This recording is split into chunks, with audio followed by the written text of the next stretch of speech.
Les énergies fossiles comme le gaz naturel, le pétrole, le charbon ont deux inconvénients majeurs. Leurs gisements s'épuiseront à terme et elles contribuent à l'effet de serre. Les énergies renouvelables doivent impérativement prendre le relais. Elles sont multiples, le solaire, les forces hydrauliques et éoliennes, la géothermie et la biomasse. Cette dernière, issue de la croissance des végétaux, dispose d'une ressource annuelle représentant 15 fois la consommation mondiale de pétrole. Voilà une nouvelle alternative pour notre futur énergétique. L'augmentation significative de gaz à effet de serre, gaz carbonique en particulier, ainsi que la réduction des réserves d'énergie fossile, alliée à une hausse des prix constante, notamment pour le gaz et le pétrole, rendent nécessaire la production d'une énergie propre, renouvelable, permettant également une plus grande autonomie énergétique pour un pays comme le nôtre. Alors c'est dans ce contexte que le département de technologie nucléaire, au sein du CEA, contribue aux études de valorisation de la biomasse, afin de rendre possible la production de gaz de haute pureté, ceci dans la perspective de la synthèse de carburants diesel identiques en performance à ceux utilisés actuellement. C'est un challenge. Et ce que vous allez découvrir maintenant explique une des voies qu'il est possible de suivre pour aboutir à ce résultat.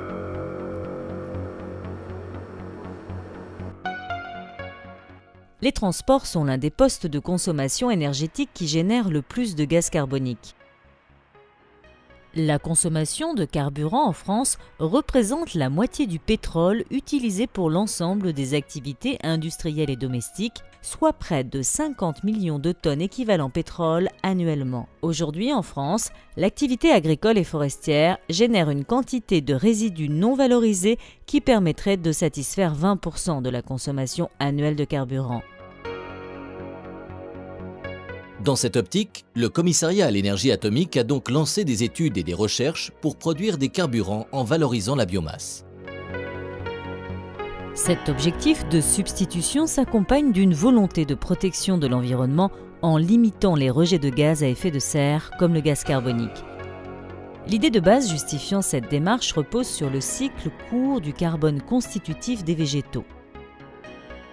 En effet, lors de la photosynthèse, les végétaux assimilent le gaz carbonique.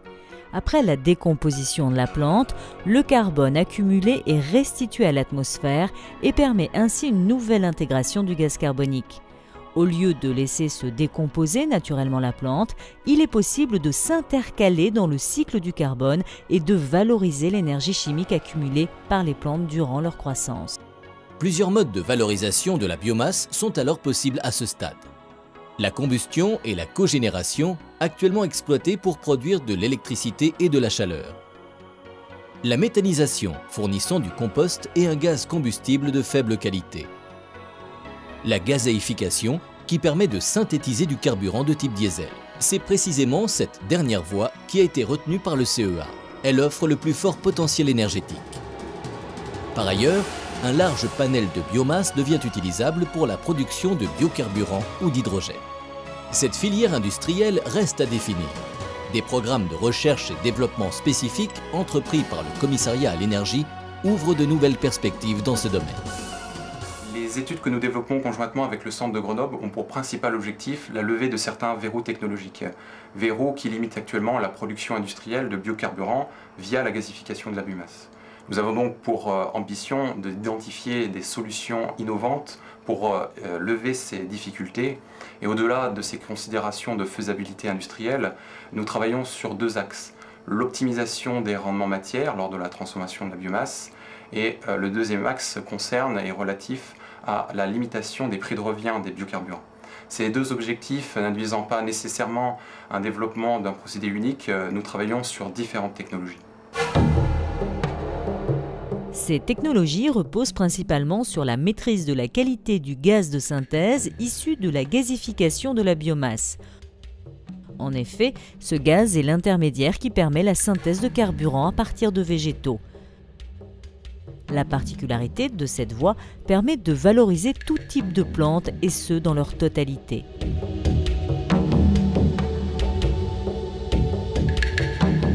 L'installation Biocarb, implantée à Cadarache, a été conçue pour générer des gaz de pureté variable et étudier différents moyens de purification.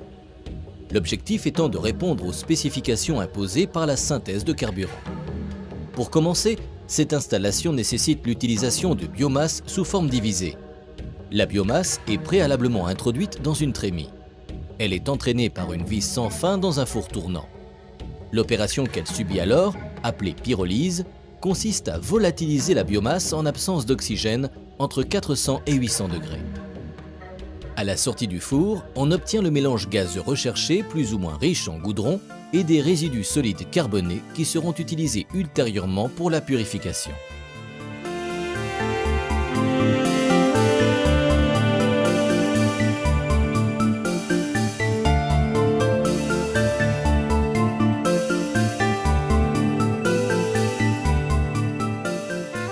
Nous arrivons à la seconde étape.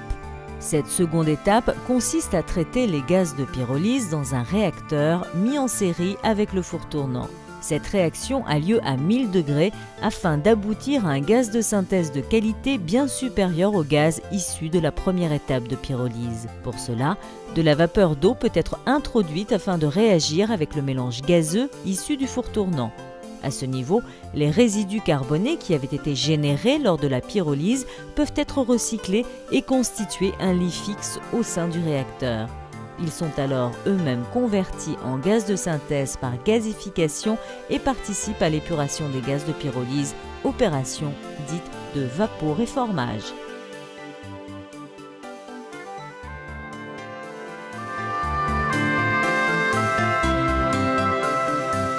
Afin d'étudier les effets du réacteur et de sa charge, il est nécessaire de suivre précisément la concentration des différentes espèces générées à chaque étape du procédé. Des modes d'analyse spécifiques ont donc été mis au point pour réaliser des bilans matière précis, aussi bien pour les goudrons que pour les espèces incondensables. Dans le cas des goudrons, une méthode spécifique a été développée avec la collaboration du GRECA.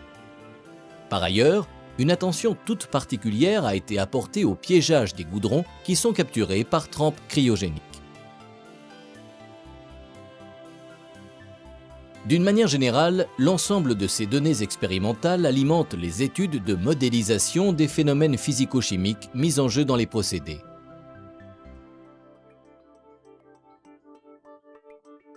Afin de compléter le traitement des gaz de pyrolyse réalisé à 1000 degrés, un dispositif spécifique de traitement très haute température a été conçu.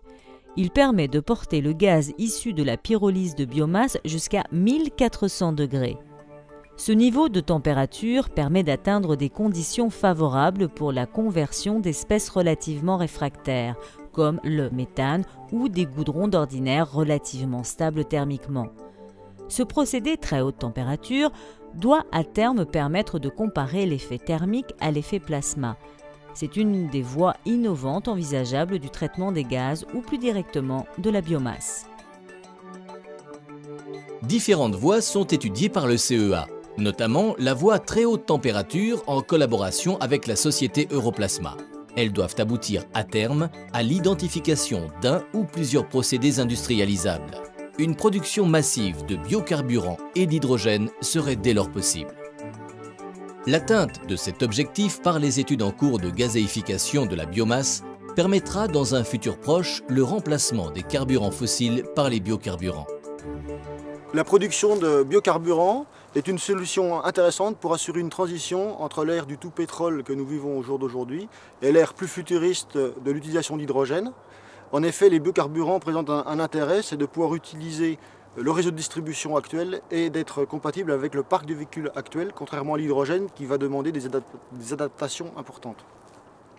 L'intérêt du procédé de gazification de la biomasse est en particulier de pouvoir accéder à une grande diversité de matières premières possibles et de pouvoir utiliser les plantes complètes et en particulier la lignocellulose.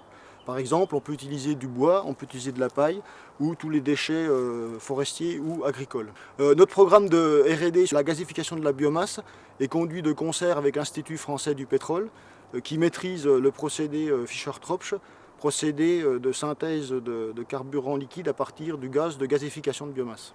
Notre R&D est financé par l'ANR, Agence nationale de la recherche, par des projets européens et est soutenu par les collectivités locales.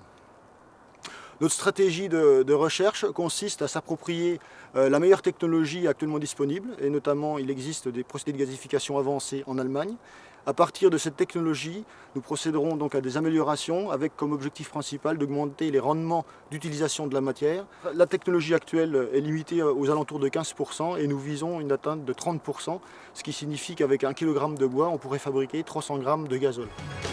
Autre avantage de ces biocarburants, c'est qu'ils n'induisent pas de modifications notables des véhicules actuels et que leur impact environnemental est favorable, car ces nouveaux gasoils, plus propres de par leur faible taux d'impureté, génèrent moins de pollution. À terme, de l'hydrogène pur pourra être obtenu par la transformation de la biomasse. Pour ce carburant du futur, une filière spécifique devra être développée. Elle préfigurera l'avènement d'une ère nouvelle, celle de l'hydrogène ne générant que de l'eau lors de sa combustion.